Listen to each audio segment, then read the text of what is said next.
بسم الله الرحمن الرحيم. الحمد لله الذي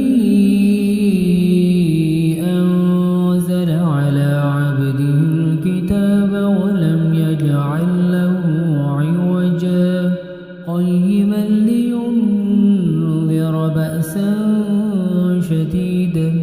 من لدنه ويبشر المؤمنين الذين يعملون الصالحات أن لهم أجرا حسنا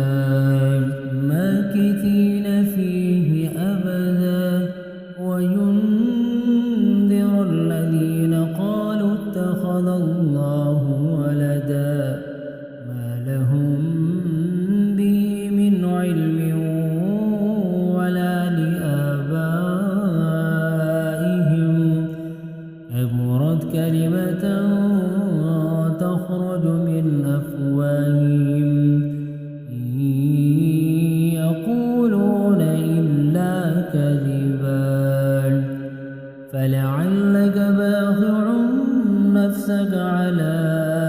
آثارهم إن لم يؤمنوا بهذا الحديث أسفا إنا جعلنا ما على الأرض زينة لها لنبلوهم أيهم أحسن عملا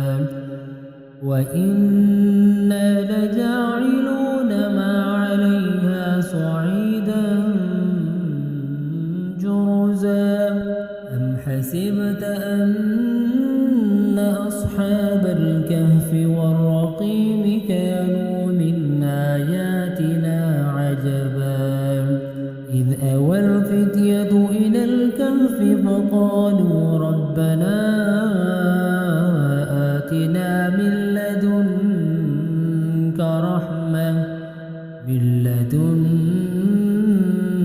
رحمة وهيئ لنا من أمرنا رشدا فضربنا على